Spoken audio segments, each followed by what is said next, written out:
think sometimes we get so stuck on the literal of like, what are we actually doing? Yeah. That's not actually the point. Right? And we make sure that every day we spend more time feeding the good, true, and beautiful than we do feeding the monsters and demons. And it was like, I don't want to think about it, because the more I'm thinking about it, the more I'm thinking about all the things I didn't do. Dr. David Baum is a man of many roles. From mediating conflict in Northern Ireland, to designing walking board meetings in the Middle East, to working in a circus. He's done it all. But beneath all of it lies something deeper, a dedication to understanding the fullness of human nature. And that, more than any title, is his greatest strength. Today, David works as a coach and a conversation architect, guiding some of the world's most impactful organizations and individuals. From the late Jane Goodall, to Life is Good, to the Philadephia Flyers. And if you look closely, every one of his accomplishments points back to one thing: his why. David believes in connection without dots, in bringing people together across boundaries, in building bridges where most people see walls. He holds doctorates in both social psychology and divinity, exploring the space where the horizontal and the vertical meet, where the mind, the heart, and the human spirit overlap. In today's conversation, Dr. Baum shares why conversation is essential to connection, and what it really means to find your tribe. My name is Ewan Rosseo, and every 2 weeks, I sit down with people from all walks of life who have something meaningful to offer. Lessons, stories, and honest reflections on personal growth. These conversations aren't about having all the answers. They're about learning from people who've lived through moments of loss, change, and renewal. Welcome to Lived Words.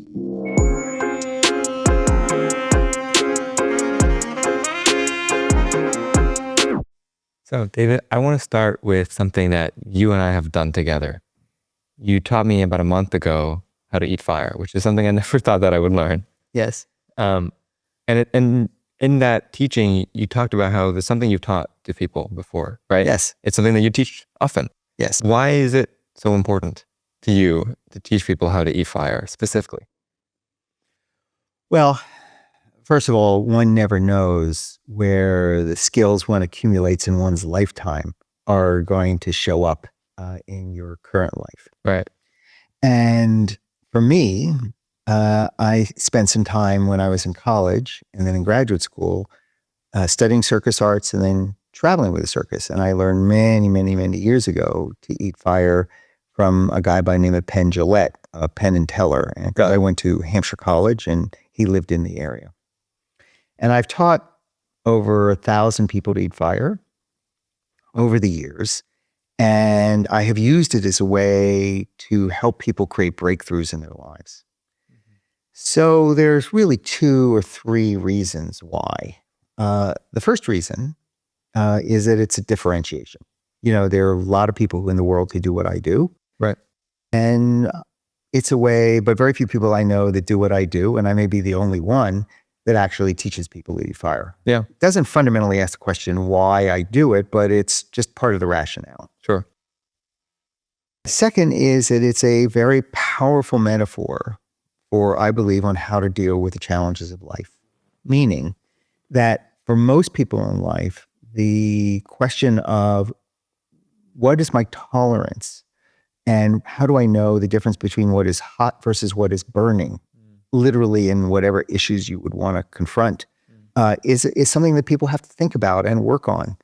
And so fire eating becomes this really wonderful metaphor that people can learn, that they can play at the edges of something that feels scary and difficult and challenging without getting harmed. Yeah. Because there's a reality with fire eating, and I don't encourage anybody who is watching or listening to this to try it, but there is a reality in fire eating that it is not as dangerous as it appears. So the value of fire eating is that what it gives you is actually a limbic brain response, right? A reptilian brain response, which is, oh my God, what am I going to do? And we've all been trained since we were very little not to play or be around fire. Yep.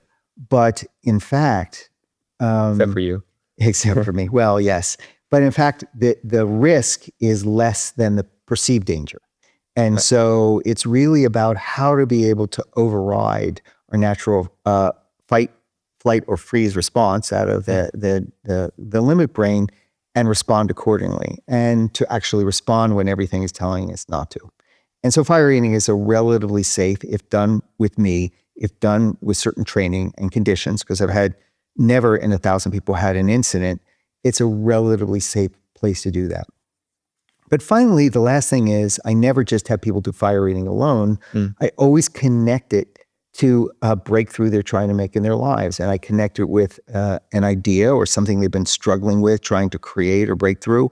And then I connect that to a phrase or a mantra or a something that they have, so that in the mind, what happens is if you have a breakthrough experience that goes directly into your brain and a different part of your brain, let's say the neocortex, the rational part of the brain, goes directly in and lodges itself. Most people have a very powerful experience. Right. Then the next time they face something that is challenging or hard or tough to get out of bed in the morning or whatever it is, if they repeat the phrase, it calls up in them the experience that they had fire eating, and it gives them a sense of momentum and energy that carries them forward. I'm a very big believer that when one feels frozen, it takes about 8 to 10 seconds of courage.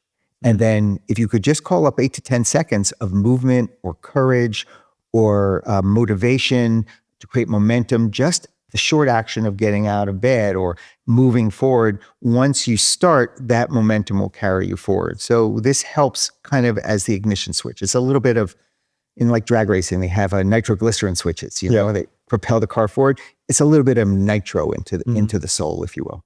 Is it, so it's almost like, in what you're saying, is it somewhat like, almost like exposure therapy, where it's like you're kind of putting yourself in a situation where you have to have 8 to 10 seconds of courage, and then that teaches you to later have 8 to 10 seconds of courage in other aspects? Yes. Courage comes from two words. Right. It comes from the French word coeur, which means heart, and age, which means Latin to act. So when we have courage, we act from our heart. We act with something in our hearts. But oftentimes people feel that people who have courage don't have fear. That's not a very good definition of courage.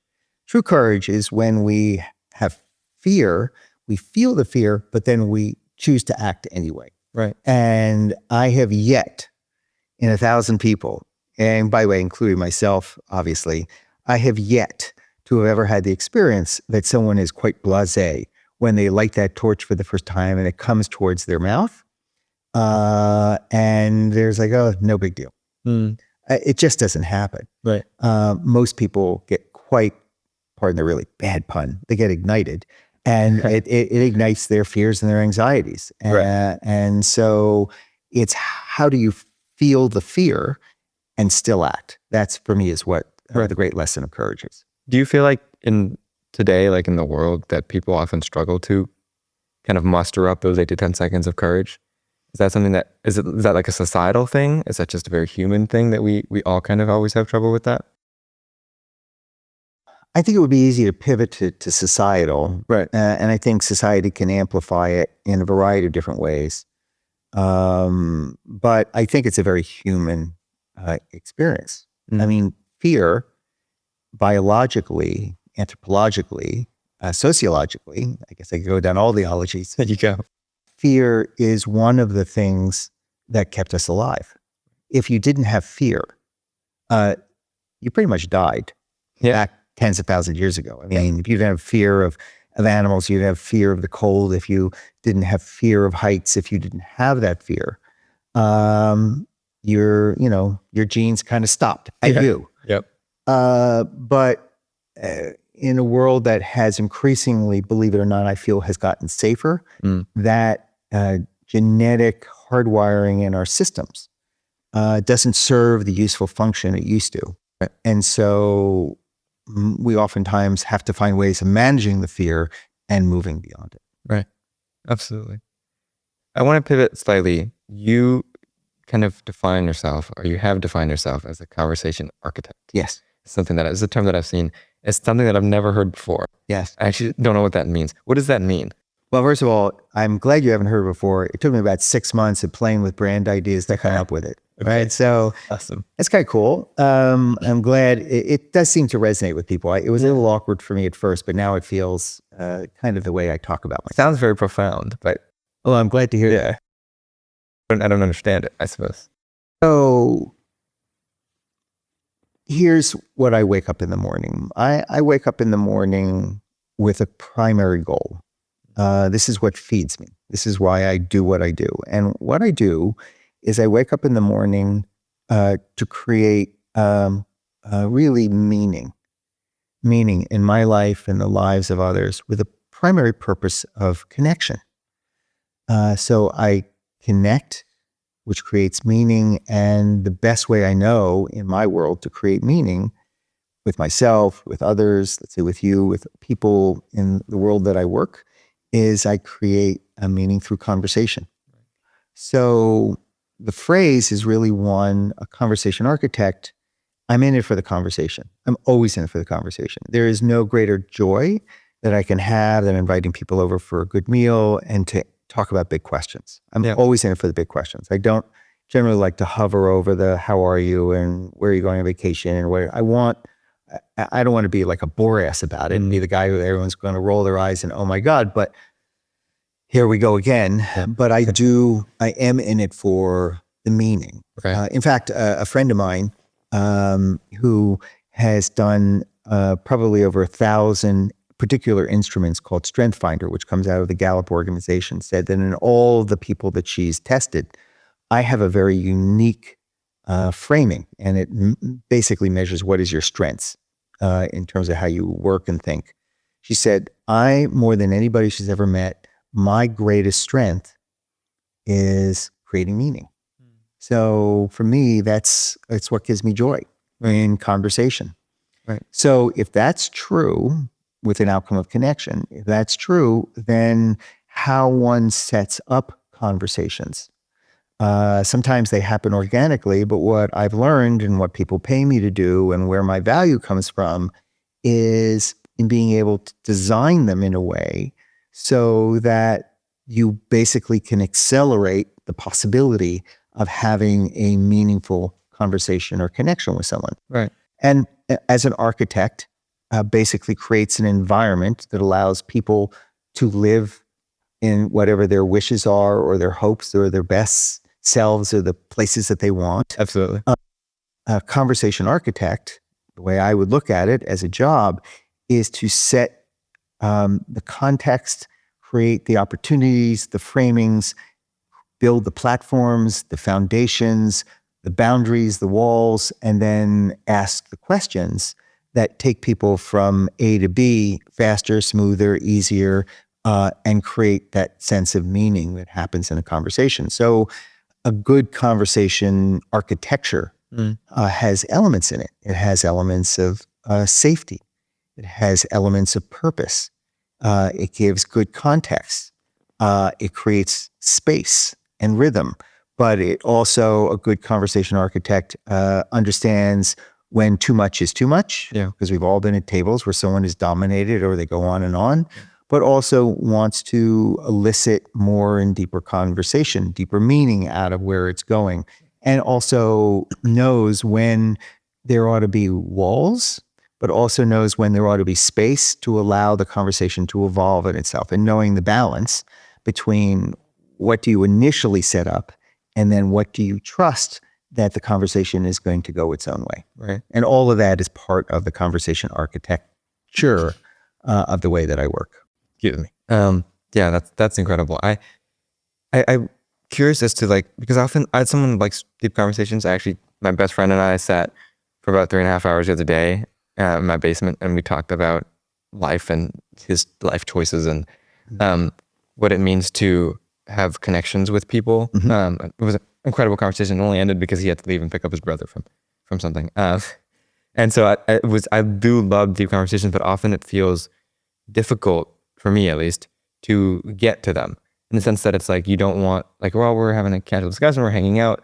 How do I make it a deep discussion without people being okay, that's kind of weird and awkward, and right? Why are we talking about this now when it was a very kind of light. moment? Well, first, I would say it does not, there are a few secrets, I think, to do this.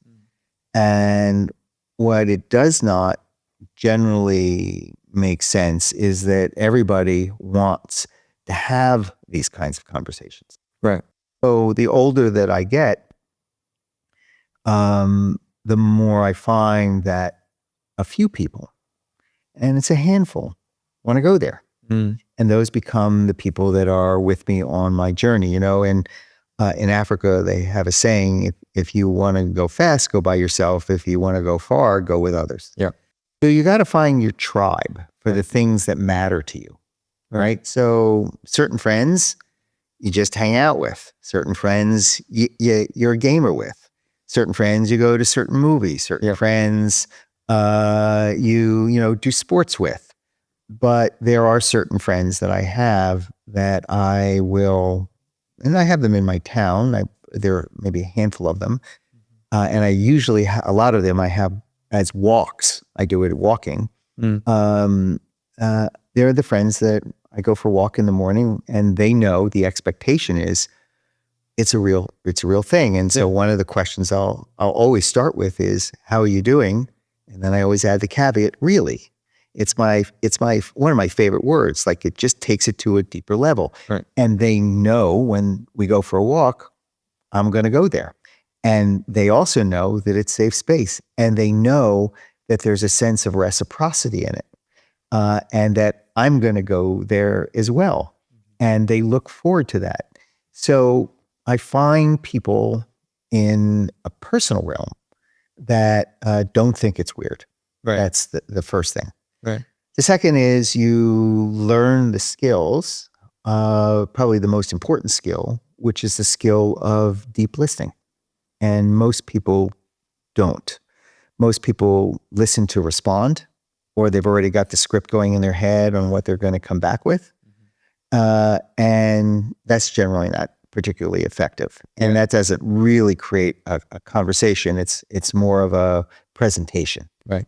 And most people listen to be strategic. They don't really listen to connect, and they don't really listen to learn. Right. So if you go into it with a desire to connect, that's usually very important.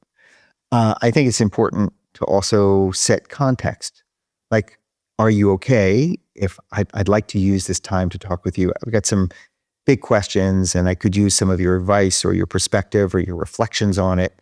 I'd really welcome it, because you're someone that I value and I trust. That also helps to set it, because you're setting the intention other than just kind of announcing it. Because we don't. We are a society that hovers, right? And if you look at a number of folks who are your age, but also, quite frankly, of my age, most of the deep subjects that they deal with come through 30-second Instagram posts. Yeah. Right? Yeah. So they're headlines, and there's nothing wrong with headlines.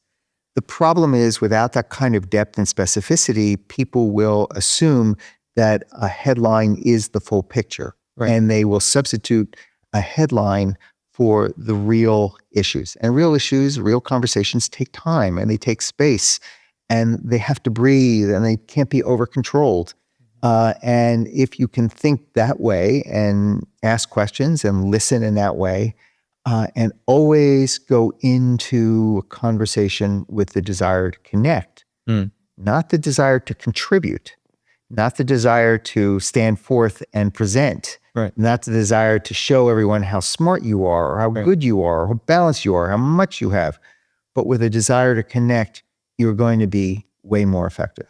Now, in my work, I'm oftentimes hired to bring large groups of people together to connect in different ways, in creative ways, and then reach a sense of consensus faster than you normally would. And that's also part of what conversation architecture is about, bringing people together who may have very different points of view, to get them to share those and hopefully reach some points of agreement about how they'll move forward together. Right. I think your point about Instagram is so interesting.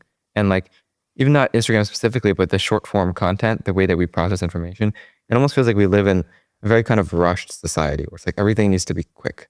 Like I need information quickly. I need instant gratification. Obviously something that a lot of people talk about. But even when it comes to connection, it's like, I want to just know, right? Let's make it quick. Let's be done with it and move to the next thing and kind of move on. And everything has to kind of be on the schedule. And I feel like that's where we lose out on a lot of this, this depth, because it takes time to get to depth, as you said, right? It takes time to build connection. It takes time to talk about things that are not often talked about. And like if you were going for a walk with somebody, like you couldn't go for a 30-second walk, right? It has to be extended period of time to actually really get something out of it. You have to take the time and do the thing. And that's when you really build connection. That's when you really connect with people. That's when you really kind of learn, I think. And we actually have meaningful discussion. Yeah. So I have a belief and I have an approach. Right. So, or something that could aid your listeners. So the belief is that if you are looking for ideation generally happens. If you are looking for ideation generally happens in fast time, right? Yeah. Snap, snap, snap, go, go, go, quick, quick. You know, your mom, you know, at Google. Absolutely. And what she was doing, it was, you know, meeting after meeting after meeting. Let's get the ideas out. How fast can we move? How quickly can we adjust? Right. Yeah. So speed has a value and has a purpose. But one of the things that you can't do in fast time is you can't have depth. Yeah. And depth is really one of the necessary ingredients to connection. If you think about it, the depth of human connection, the depth of love, the depth of whatever it's going to be, these metaphors of deep connection happen at slow to medium. So if you want depth, if you want ideation, then go fast. Come up with stuff that is quick and fast and keeps energy going and whatever. Right. But if you're looking for depth, another way of depth would be nuance is another word I might use.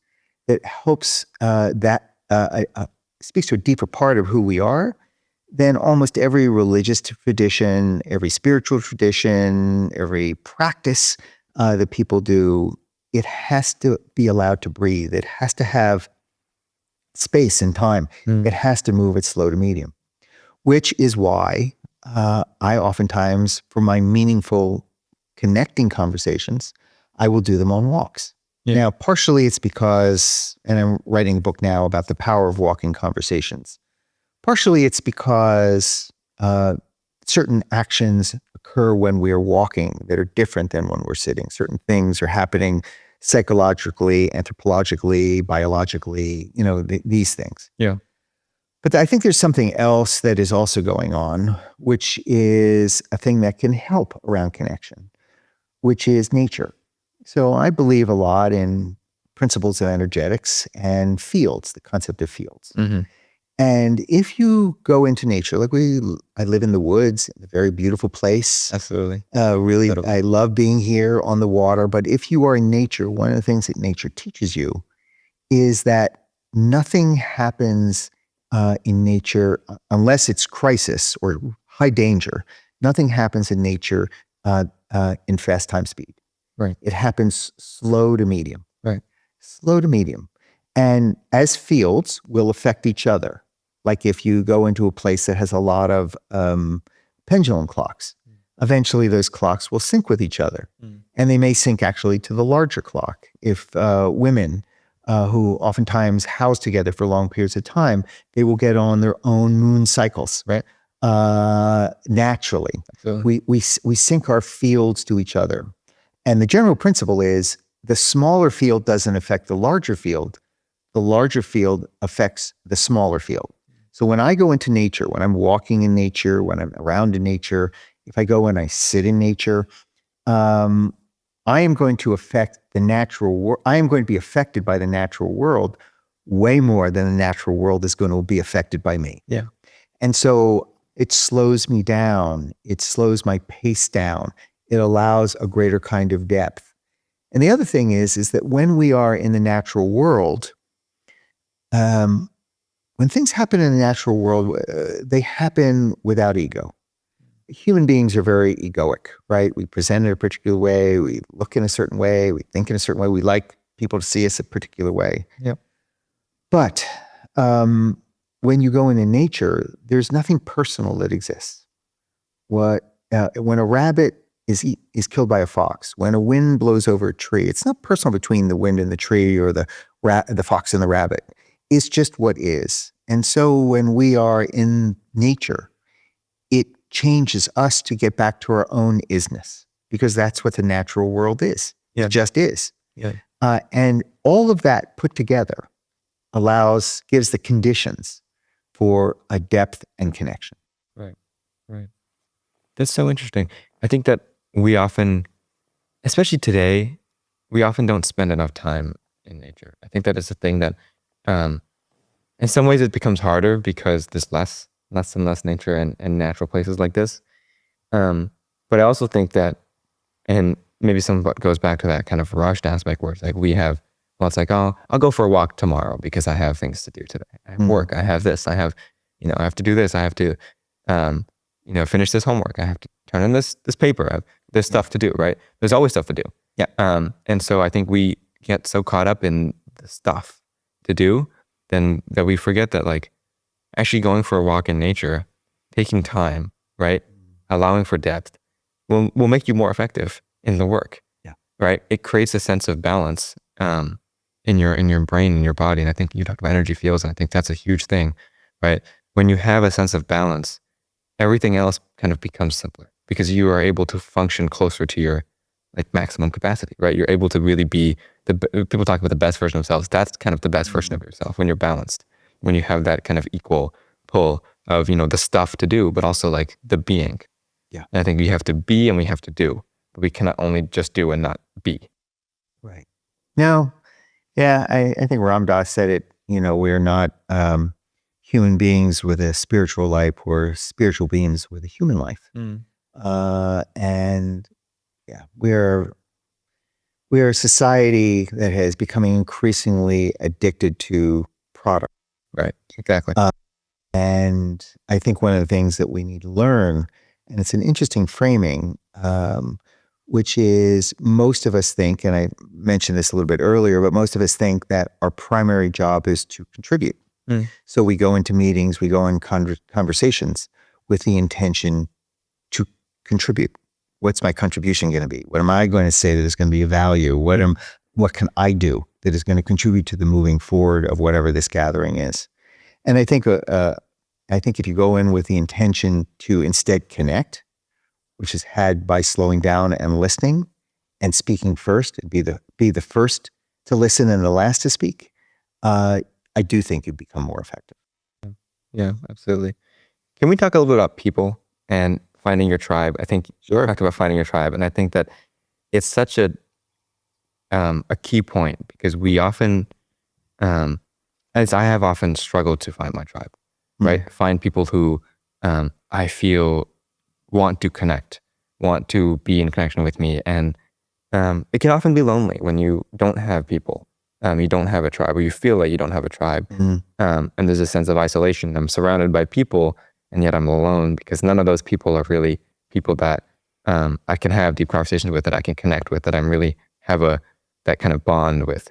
They're kind of just figures. How do you find your tribe? How does one do that? No, that's a good question. That's a really good question. It's a tough one, I know, but it's important, I think. Well, it's not. I don't think it's a tough one, but I think it's a really good question, and I agree with you. I think it's really important, really important.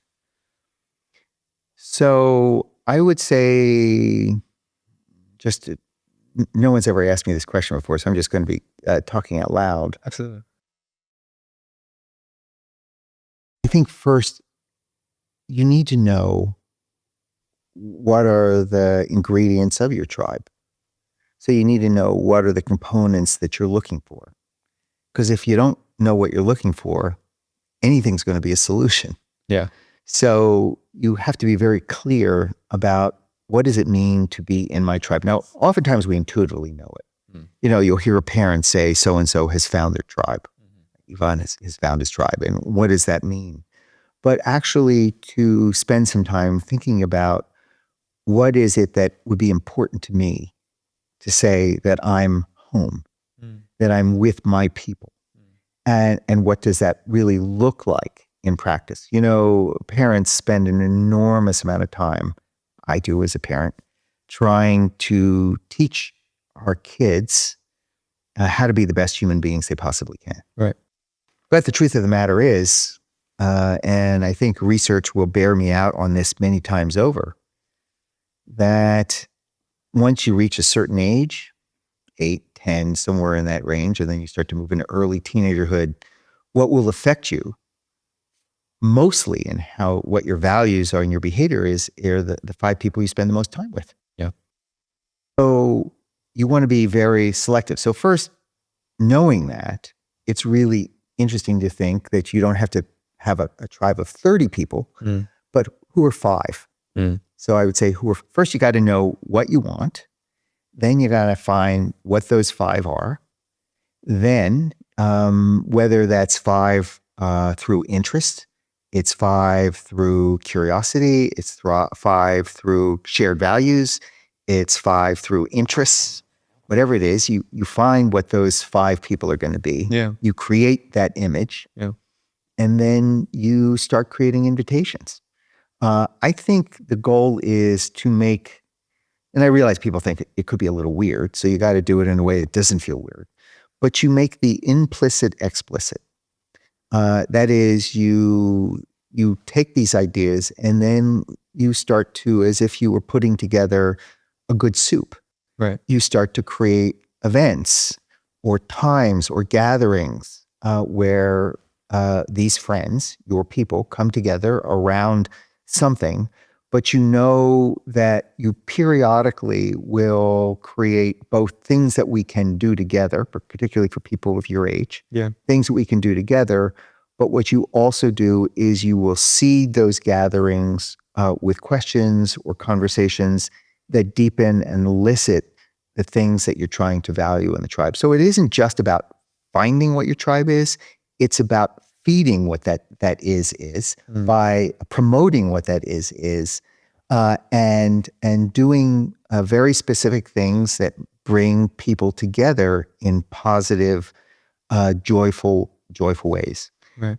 It's about building a community, and communities are built by events that bring individuals together to discover whether the reason we're together has value for us in creating, in weaving the fabric of our relationships. There's a wonderful book by Dr. Robert Putnam at Harvard called Bowling Alone.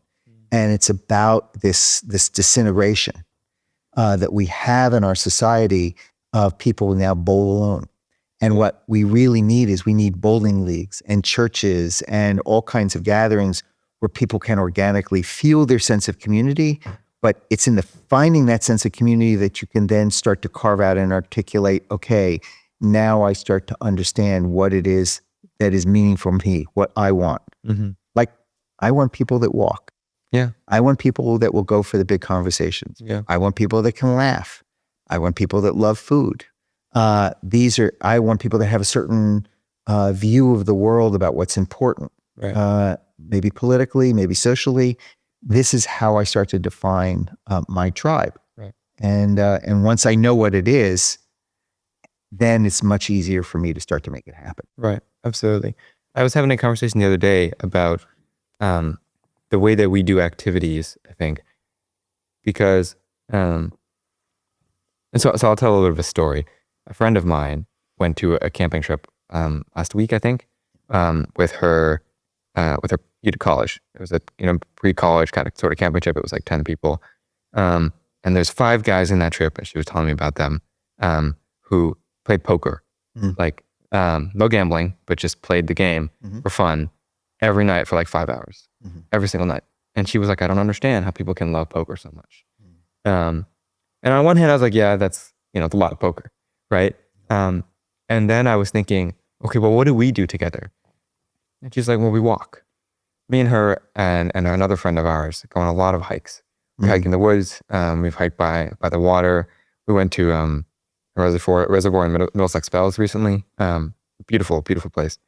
And we walk and we talk, and it was such an interesting thing because I was like, I wouldn't walk for 3-4 hours by myself around this reservoir, probably. I don't like walking that much. And it's not that I dislike walking, but I'll walk for a couple hours and that'll be done, right? There's only so much on my own. But somehow walking with you, 4 hours felt like 30 minutes, right? And it was the doing things with people that really made it a sense of connection. And she was like, yeah, I agree. And then you brought up bowling. I think that's such a fantastic example because most people who bowl, in my opinion, don't bowl to bowl. Like in the sense that, you know what I mean? It's not like an activity that's like, oh, it's super fun. I really want to go bowling. Right. Right. You roll a ball down a lane, and some people really take it seriously, but it's bowling. It's one of those things where it's like you actually do it for the people. It's a community event. Totally. Right? It's a group event. That's why you do it. And she was like, yeah, I get overstimulated when I go to bowling places, but I'm trying to be better at that because I want to be able to do these community events with people. That it's a common thing that a lot of people do. A lot of my friends go bowl. I want to be able to go bowl with my friends. I was like, that's awesome, right? Obviously, don't put yourself beyond what you feel comfortable doing. But if you're stepping out of your comfort zone a little bit to create connection in a certain way, the bowling is not the point, right? It's the people that you bowl with, the people that you walk with, it's the people that you play poker with. That's the point. Yeah. 100%. We last weekend we had a party at our house that we do every year. It's a bocce party. It's a bocce tournament, and we play it out on the lawn. And I give out prizes and their trophies, and I do a big food event. And people love coming every year to the bocce tournament. They just love it. Yeah. And you get a cheesy prize, trophy. You get some good food. But what people love about it is they are doing something which kind of keeps them engaged and connected. But in the doing of something, they're talking with each other. Right. And they're sharing stories, and they're talking about their summer and their dreams for the fall. And I think you're onto something, which is the secret is to create enough of a doing thing that then allows people access and an invitation to deeper ways of connecting. Absolutely. I think sometimes we get so stuck on the literal of like, what are we actually doing? Yeah. That's not actually the point of what we're actually doing. It's not about the walking. It's actually about the talking. It's about the connection. It's about the time with people. It's not about the walk. Yeah. In a sense.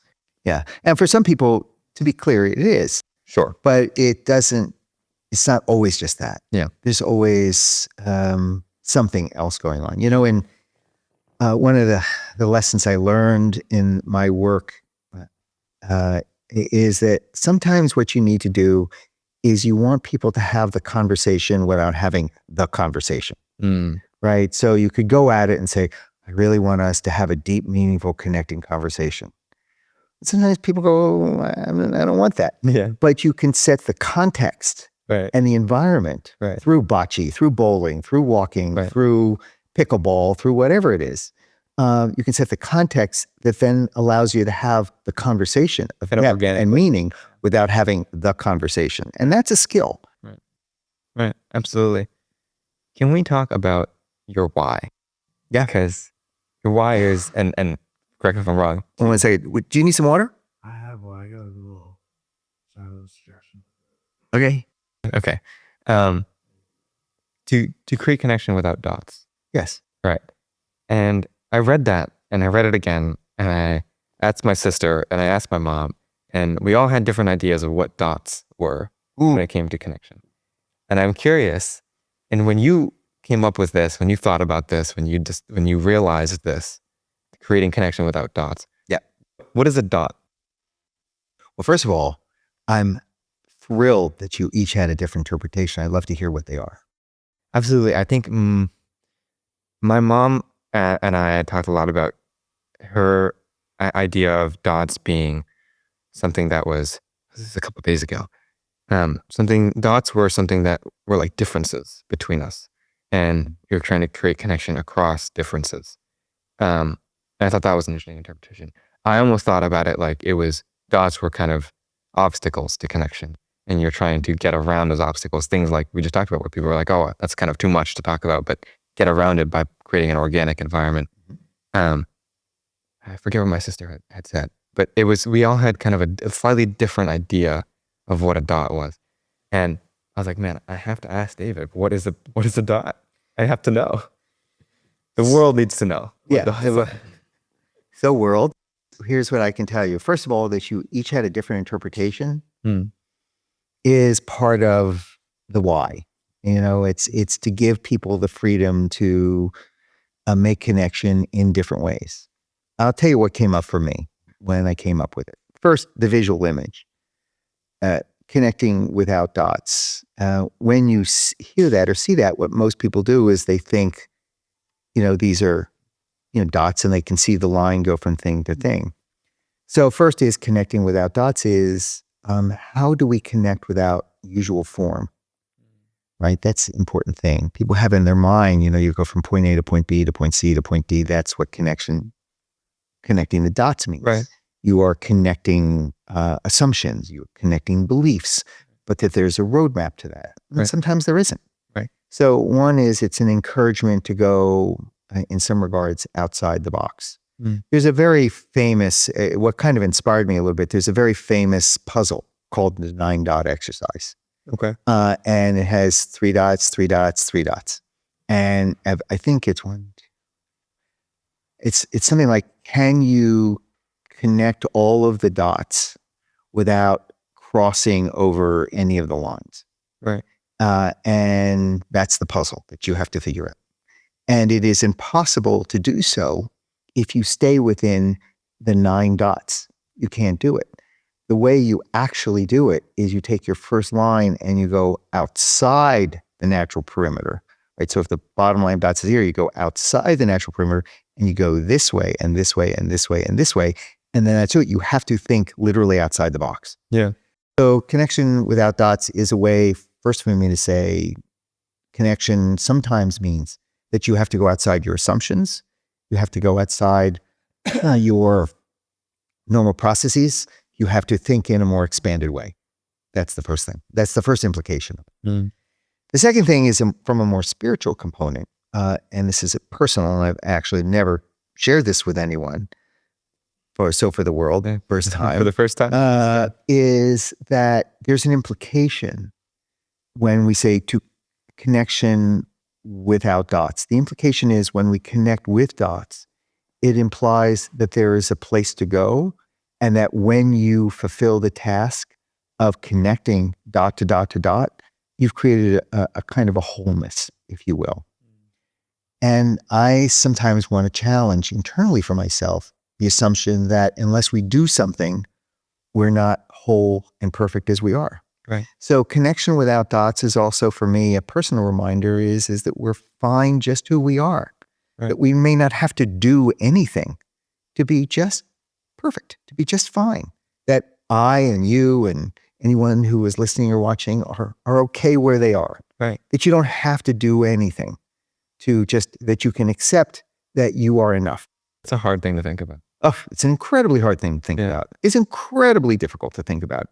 And that's why I've never talked about it before. Okay. That's why at almost 70, I'm still working on it. And that's why I'm, it's part of the inner foundation of how I try and see myself in the world. Right. That, that I want to grow and develop and deepen and, be a better person in many ways.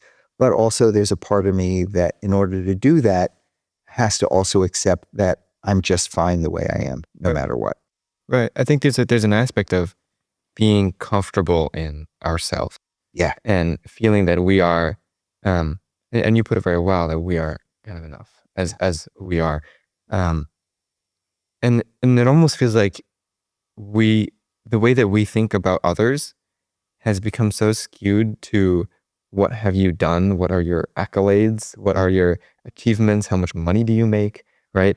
What are your grades like? Right? It's things that are so material that often say little about what the person actually is as a human being, that it's hard, or even not little, but just doesn't hold the whole picture, right? There's more. Yeah. And I think that we get so caught up in that of our thinking about human beings as numbers and letters on a page, that we lose the authenticity.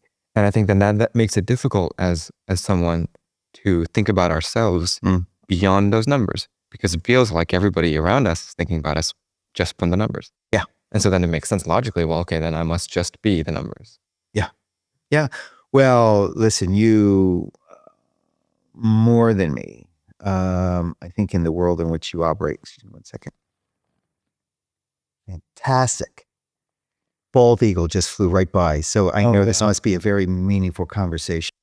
That's incredible. I missed it. Yeah, well, most didn't. Sorry, viewers, you missed it too.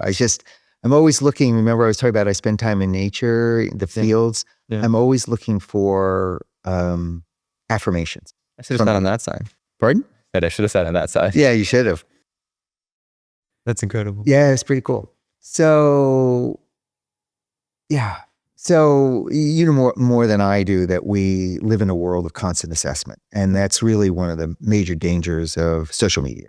Probably the most one that people talk about. It's that people are focused on their phones and they are constantly in comparison, right, to other people. So that's a real challenge. Right. Sorry, I can't remember. I got thrown off my game. What were we talking about? We need to leave this in. That was incredible. Like I don't want to forget to leave this in. So, but what were we talking about? We were talking about connection without dots and judging ourselves. Yeah. Judging ourselves. Yeah. So we are very tough self-critics of ourselves. And I think what we want to do is in this world of technology, we want to start to recalibrate how we assess what is meaningful for us and what is important. And are we assessing it by number of followers? Are we assessing it by how many clicks we get? Are we assessing by what I look like through filters versus what you look like through filters? Yep. All of that, my grades, my job, my income. We are a society that is constantly assessing. So a big teaching for me on this came many years ago. I was in India. I was in South India, and I was in a temple, Ganesha temple. And it was an incredible temple that was carved literally in a mountain. So you went into a mountain that went up and up and up. It had statues carved into it and stairs, and you go into a room and there'd be an elephant that was blessing someone. I mean, it was just mind-boggling. Yeah. And as I'm coming down the stairs on my way, I see a man, and he's sitting in a corner, and he just is the poorest, most, I don't know what word I would use, downtrodden. I guess it would be a judgment word, but he was matted hair. He was a leper, so he was missing parts of his hands and his feet. He had only a filthy red loincloth on him. He had a tiny little begging bowl, and he was the most despair of anybody that I had seen in India, which is, for any of your listeners who've been to India, that's saying something. And as I'm coming down, I'm doing that kind of thing where I kind of want to look, but I don't want to look. I don't want to make him uncomfortable, but I do. I don't want to bring my Western thing into it. You know, I'm doing all of that in my head. And he catches my eye, his jaundiced eyes, and he looks at me, and he says to me one question. He looks at me, he says, "Are you happy?" It stopped me in my tracks. And I thought, oh, well, yes, actually, I'm very happy. And huge smile comes on his face with about 4 teeth in his mouth. And he goes, "Me too." That's awesome. And I realized that conversation, whatever it was, that teacher that showed up for me was the reason I went on a pilgrimage to India for a month. That's incredible. To have that conversation. Because in that moment, a guy who by every standard that I would have in a world where we are all chasing happiness, every standard that I would have about wealth and physical health and all of that, it didn't matter to him. He was as happy, if not happier than I was. Right. And so I think we are in a period of time where it really requires us to take a deep reassessment of how we judge what success is for us, how we measure what we want our lives to be, and realize that there are things that we don't know or see that we probably need to lean more towards, and let some of the things that technology and society are currently telling us in the West to let go of some of those things as well. Yeah, absolutely. That's an incredible story. Yeah, it was a good one. That's awesome. Yeah. Wow. I think happiness is such a thing that it's like, I almost often I feel that like I should be happy. Mm. And I wonder if by feeling that I should be happy, because if someone in such a situation that you just described, that man could be happy, then who am I to say that I'm unhappy in the world that I'm in? And I have the resources and I'm able to talk to you and do the things that I want to do for the most part. And it's hard to kind of conceptualize, well, if all these people, someone like that can be happy, then how can I be sad? Like, so there's so many people with much worse problems than I. And I think we get into this kind of comparison loop where it's like, well, I'm better off than them, so I should be happier than them. But maybe I don't have to be as happy as this person because they have more money than me, which is not really how it works. Yeah. Clearly, as you just explained. Yeah. Right? How do we get out of that comparison? Because it's the constant like, well, what am I compared to this person? What am I compared to this person? Well, I think the first secret, and I'm going to run contrary to popular evidence. I mean, if you were to Google the word happiness, I don't know how many millions of hits you would come back of articles and so on and so forth written about it, commentary made. I think of happiness as an outcome, not as something we go for. We are happy because of other things. I think a better perspective to go for is to go for contentment. Where am I contented? Where do I feel a sense of content? And contentment doesn't imply happiness. It's a different state. And happiness is an outcome that often comes when people feel a sense of contentment. Right. The second thing is, I would say, is to be happy all the time, or even to be contented all the time, is not the nature of what the human experience is. Yeah. It just isn't. I think the secret is to feel everything. The secret is to welcome everything. I think the secret is to listen to everything, to trust everything that you feel without judgment. All the discontented feelings that we have, the frustrations, the parts of ourselves that really don't serve us well, and we all have those things. Jung originally referred to it as the shadow parts of our nature, right? They serve a purpose. And the purpose is that they oftentimes were created when we were very young. And their purpose is fundamentally to keep us safe. Right. So the feelings came up as a way of a protection mechanism. We all are members. I have a great teacher that used to say, we're all members of the scar clan. We all have scars. We're all members of that. Yeah. So it's not, in psychology, oftentimes the phrase is, what you resist will persist. So the way that I oftentimes think about it is, you spend some time and you think about, if you had a big dining room table, and around this table are all the parts of yourself that you know to be true. There's the part of myself that's loving, and the part of myself that is kind, and the part of myself that is joyful, and the part of myself that is smart, and the part of myself that is a good husband and a good father, and all of that. But there's also the parts of me that can move into comparison or judgment, or the part of me, there's a part of me that sometimes doesn't want to get too close, or the part of me that can sometimes pontificate a little bit too much to show everybody how smart I am. I have all those parts inside of me. And the secret is you want the other parts to be stronger, bigger.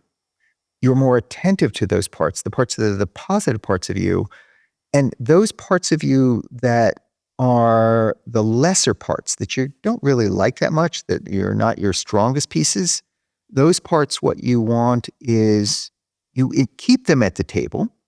You keep them, you don't try and banish them, because where you try and banish them, they oftentimes will come back. Right. What you do, in fact, is you kind of put them in a corner. You don't put them at the head of the table. You don't feed them the gourmet meals. Yeah. But you put them in the corner and you say, look, I appreciate that you're here for me. I know your purpose is to keep me safe. Right. That judgmental, snarky part of me. I know that you exist really to keep me safe, because I was hurt when I was a kid. And that is a way that I protect myself. And I'll call you if I need you. But I don't need you now. And when I do, I'll call you up, and I'm glad to know that you're here. And so that's kind of the way that I think about it. There's a really famous story that is told from native traditions. And the story is about, I won't go into the length of the story, but the story is about that we each have two wolves inside of us. And these wolves are always in battle. I don't know if you've heard this. It's a very famous story. I don't think so. And it's a grandchild that comes to a grandmother. And this is a story the grandmother says. And they said, and one of these wolves is the voice of our positivity and our hope and our self-enhancement, our self-affirmations. Native peoples will call this the good, true, and beautiful. Another wolf that is inside of us is the voice of self-diminishment and fear and doubt and self-criticality. Right. And these two voices are always in battle. They're always in war. And the grandchild asked the grandmother, well, which one is winning the battle? And the grandmother said, the one that we feed the most. The one that we feed the most. So the way we kind of work with this issue is we identify what are the positives and we identify what are the negatives that we have inside of us, honestly, fully. Right. And we make sure that every day we spend more time feeding the good, true, and beautiful than we do feeding the monsters and demons. Because what wins in the end, always, is what we give most attention to, what we give most energy to, and ultimately what we feed. Right. Not to be cynical. Yep. If you could, what does that actually mean in the sense of how do we feed the good, true, and beautiful? All right. Yeah. Literally, right? I'll give you a couple of examples. Yes, please. Practices for your listeners. First, here's something that you can do every day. Right before you go to sleep at night, you do something in Africa they call heart cradling work. Put your two hands over your heart, one hand over your heart, one hand over your solar plexus here, or right here. And right as you're falling asleep, you just review your day and you think about all the things that you did well that day. All the things that you did well. And oftentimes what'll come in is a kind of the sneaky parts of our ego. And they'll say, yeah, but you didn't do this right. Or, Jan, you could have asked that question differently. Or it wasn't as good as you think. You got to banish that. You got to be very disciplined. Right. And all you do is you take a few minutes and you think about what is that you did that you're really proud of. Right. Now, what happens is that the unconscious mind never fully goes off, right? It's always working. Yeah. And the conscious mind is when we're awake, like you and I are in our conscious minds as we're talking most of the time. But when we go to sleep, the conscious mind goes off and the unconscious mind goes to work. And what the unconscious mind looks for is it looks for energy. Right. It's looking for a job. Right. And where it will go is it will go to that which is the last thing that we put into our mind before we went to sleep. So if you just focus on the things that you did well that day right before you go to sleep, while you are asleep, the unconscious will start to work through dreams and through other forms to kind of build you up and support you and help to create the foundation of positivity and the good wolf, so to speak. Yeah. One idea. Second idea. I don't think it's a bad thing in total for people to be aware of a word which is very popular to us right now, which are triggers. We talk a lot about this. This triggers me. I'm triggered by this. There's a level of self-awareness there, which is good. I hear it way too often. Yeah. And it is, from my point of view, creating a society of individuals that are hypersensitive. Right. And also seeing themselves as victims of the world. Right. Right. Right. So I'm triggered by this. This is a trigger for me. When you say that, I'm triggered. And sometimes it gets into, I'm sure you know, levels of absolute absurdity. Absolutely. That shock me. But by doing that, by focusing on our triggers, what we're focusing on is our monsters and our demons. Again, in context. Again, it's important for us to have self-awareness. Yes. But it's the amount, it's the out of balance. Right. So my wife has taught me an alternative, and the trigger is important. But you also have to remember you're training yourself. You're training yourself to look for what's not working. You're training yourself for the negative. You're training yourself for hypersensitivity. You're you have to balance that out. What you feed the most is you feed it by something called the glimmers. And the glimmers are, if you go through your day and you think, oh my God, what a beautiful, look at the light on the pond. Or you look for, what a great interaction I just had. It was such a smart thing that was just said that just then. If you balance out and have way more glimmers than you have triggers, if you're looking for both and you're sourcing the glimmers way more than the triggers. Now, how much? Minimum of 3 to 1, and I could give you a lot of research on that, upwards of 5 to 1, 6 to 1, 7 to 1, 8 to 1, you will start to develop a much more positive and optimistic way of seeing the world. Right. Because you'll be training yourself to look for what is working versus the trigger stuff, which is train yourself to look for what is not working. I really feel like we focus a lot on negatives. Right? Totally. It's all the time. And so I'll give you an example. This is something that my mom had me and my sister and her do, where we had to make a list of victories.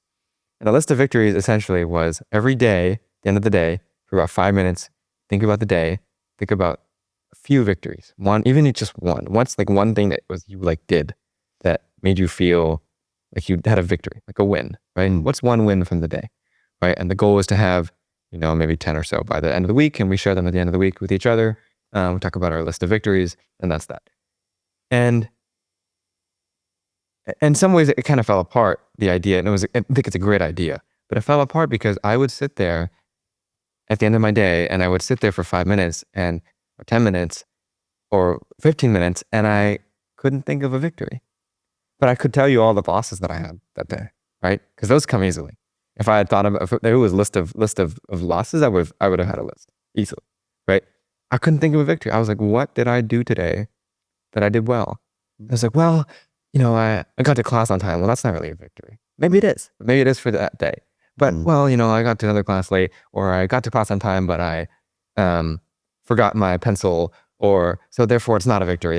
And I was finding these kind of reasons to make my victories less. That's a very simple one, but to make my victories less victory, right? To give an excuse of like, oh, that's why I won. Not, I didn't really do anything. I didn't really win. I kind of just, lucked into it, right? It just happened to happen. And it wasn't really something I did. And I think that we do that often, and we do it less with other people. I think we give other people more credit totally often for what they have done, right? It's like, if you came and told me that, I said, well, you got class on time, right? So then that's the win there, right? You have to appreciate the win because, yeah, you didn't, you forgot your pencil, but you got to class on time. And yesterday you didn't. And so that means you won today. That's a victory for you, right? But for me, I'm like, well, I didn't get to class on time yesterday, but I had a pencil. And today I didn't have a pencil, but I got class on time. And so I failed both days, right? And it's that kind of self-critic that we have for ourselves. And we talked about this earlier, but it's so strong. And I couldn't do the activity. I really couldn't. And I would come into this Saturday or Sunday, and I'd have like one thing, and I'd be like, I don't know. I couldn't think of anything else. I literally don't know what else I did today, any day this week, that I felt like I really want. And I think when you get into that cycle of like, man, I'm not winning anything, it gets even harder to feel like you're winning, because the more you feel like you're losing and everything, the more reasons you find to lose, right? The easier it gets to be like, well, of course I lost again because I'm losing always. And so then you stop trying to find victory. At some point, I wasn't even doing it. I was like, I didn't win anything today. I just know I didn't. So I'm not even going to try. I'm not going to sit there and think. I sat there for 2 minutes. Okay, I'm going to bed. Couldn't think of anything. And it was like, I don't want to think about it, because the more I'm thinking about it, the more I'm thinking about all the things I didn't do. Yeah. Right? That it's like, that's overwhelming. So I'd rather just not think about it at all. It's really interesting. I don't have easy solutions, but I do have a couple thoughts and reflections. There's a saying in my business, if you talk to your friends the way you talk to yourself, you wouldn't have any. Right? So you totally agree with we don't talk to our friends that way, but we talk to ourselves that way. We're very harsh. We can be very harsh self-critics. I think for me, part of the and it's advice. I'm not sure it's an opinion. Just, it's just the way I see things. Sure. Is that it's a practice. Like meditation is a practice. Like kindness is a practice. Like being a good friend is a practice. It's a practice to be a good friend to ourselves. Right. And what I would say is, that you just start and you keep doing it until it becomes a reality. Mm. So it may feel initially inauthentic to you, Right. but if you do it enough, like if you're trying to practice a forehand, Right. or you're trying to practice the piano, it will be awkward at first, Right. but then it becomes ingrained and it becomes more fluid and more natural to you, and that can also open the doors. Right. So the recommendation is, even though it feels a little awkward at first or inauthentic at first, do it anyway. Mm. Do it anyway, because first, the judgment that you bring on yourselves, again, for most of us, is a protection pattern. Right. It is a response from some form of trauma. Right. That's important to do. So you understand. And then the second is, fake it till you make it. I mean, Absolutely. you do it until you start to have it become part of your natural rhythms. Right. And that could take a month or two, but it's not a bad thing to spend your time and energy on. Fair. Very fair. David, can you be friends with your family? Yes. Yeah, it's a really good question. Yes. Oh, absolutely. I've heard so much difference of opinion on this, and that's why I'm curious as to what you have to say.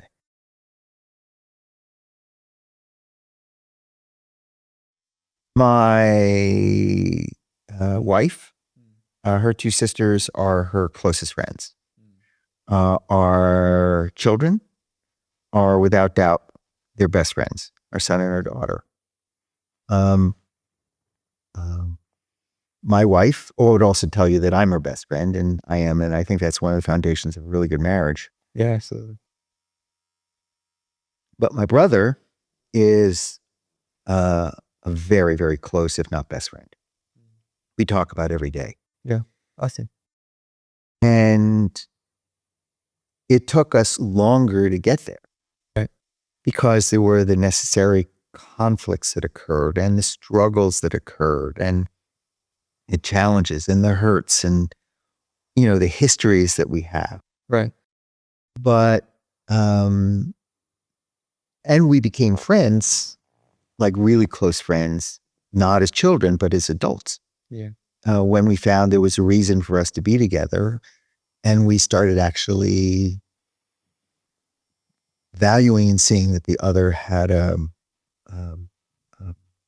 perspective and a point of view, right, that I shared and was important. A family has something that non-family members don't. They have a shared experience. Yes. That is very deep. Absolutely. Sometimes it's very difficult and challenging and create real problems. And sometimes it's like there is my parents are dead. So for my brother, who's 10 years younger than me, nobody has witnessed his entire life other than myself and my two sisters. He's the youngest. Right. Nobody. So I have had the experience of witnessing, of seeing him his whole life. I have known him his whole life. Right. Every second that he's been on the planet, I have stood witness to that. There has to be a real value in that. Also, because it can be challenging historically, both parties really want to make that happen. Right. It's, it's like if you have a marriage and one party wants, or a relationship, and one party wants to have a loving relationship, the other is, I'm just not that into you. It's not going to work. So, but if both parties have that intention and are willing to work on it and also give time and effort and create rituals that make that happen, then absolutely the answer is yes. Got it. Absolutely. I think it's one of those things where I almost feel like the difference in my mind, at least the way I think about it, is that family, you don't choose your family, right? In the sense that, your siblings are the way they are. You didn't choose them. You didn't choose to have them. You didn't choose to create them. Like, they existed. I have two younger sisters, right? Right. I didn't choose to have sisters. Not that I wouldn't choose to not have. I would choose to not have sisters. I love my sisters unconditionally. But it's almost that point where it's like, if your friends suck, then you can go get new friends. It sounds awful, but you can go get new friends, right? And we talked about earlier, like in finding your tribe, like you can find your tribe among your friends, right? You can go find the 5 people that actually are, your tribe. Mm-hmm. If your siblings don't connect with you, that sucks. Like, you know what I mean? In some sense, that's kind of how it is. And you have to find other ways to connect or figure something out. And I almost like that's what makes it so much harder. And I would agree that I think you can be friends with your family, but I think that it makes it so much harder because you have to try harder to become friends with your siblings than you would with someone who you can actually find somebody who you don't already have connection with anyone, but you can connect a little bit quicker with. Right. Well, 2 thoughts. First, I work with family businesses. Yeah. And they're more complicated. Yeah. And the reason they're more complicated is because you can't fire a family member. Yeah. Right. So it's got that similar kind of dynamic. It is a kind of a choice. And, I think, sorry, for the senior moments of what the hell I was going to say. Friends, what is it going to take? Well, It's all good. it doesn't work with everybody, but it is a choice. I have 2 kids. They're mine. Yeah. Right. But they're my stepchildren. Okay. I met them when they were 5 and 3, and now they're 40 and 38. So it's been a long, long road. Yeah. And I never liked the term step parent, because a step parent implies a kind of diminutive role. Right. Right. So they have a different relationship. I'm a chosen parent. They love their father, they love their mother, but I have a different quality in the relationship in that they choose me. They choose me. There's no biological thing that happens. Right. I have to, and they have to put the time and the energy and make that choice. Right. And that, in some ways, I love. Now, what I would say about being friends with your siblings, this is the thought I remembered. How old are they? One of them is 16. The other one is almost 11. Okay. And how old are you? 7. Okay. I'm going to say this very clearly. You have no idea where this relationship with your siblings is going to take you at 17 and their age. I can't remember what it was. 16 and 10. Yeah. Yeah, no idea. When I was 17, my brother was 7. He was like a little pain in the ass. Couldn't stand the little fucker. He was so in my business all the time. Yeah. I remember when he was younger, he got into my drawers going back in the day, found my stash of pot and flushed it down the toilet. I was very unhappy. Yeah. And then there was some traumas in my family. And then I went off when I was kind of like, I was about 18, 19 and my father died, and I went off to find my way, and he was 8 or 9 and 10, and he felt abandoned. He had issues back then, and we were not very close. And then we became adults, and we took a trip together down the Grand Canyon, and I couldn't believe who this person had turned into. He was funny and smart and loving, kind, and that cemented us as friends. Right. So if there is an intention to stay connected, particularly as you have younger siblings, right, they're not adults yet, right, and you're just in the threshold of adulthood. Yep. I would say hold for the possibility of friendship. Know that friendship requires time. Friendship, which requires sometimes maturity. Friendship requires commitment. All the things that you would have in a non-family friendship. Right. And if you start to create those ingredients, like with the tribe, you extend deeply the possibility. It may not happen, but it really very much could. Yeah, absolutely. This is an incredible conversation, David. Thank you so much. You're welcome. And every episode with the same question. What are some words you choose to live by and why? I have 2. Okay. two. One is a short couplet by the poet Rumi, Jalaluddin Rumi, and then the other is a quote by the Catholic theologian Meister Eckhart. Okay, the quote by Rumi is, "Move from within. Don't let fear move you the way it wants to. Begin a foolish project." Noah did. Begin a foolish project. Noah did. I think the world moves on foolish projects.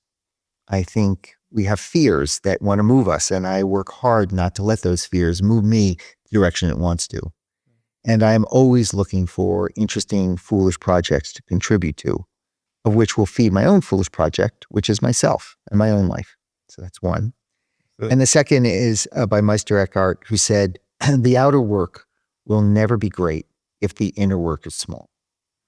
Whatever you try and do in the world, regardless of what it is, make sure that it is matched, if not exceeded, by the own inner work you do in your own personal transformation, and make that a lifelong exercise. And those are the two things that guide me. Thank you so much. This is awesome. You're welcome. Best of luck. This is a foolish project. I love it. There you go.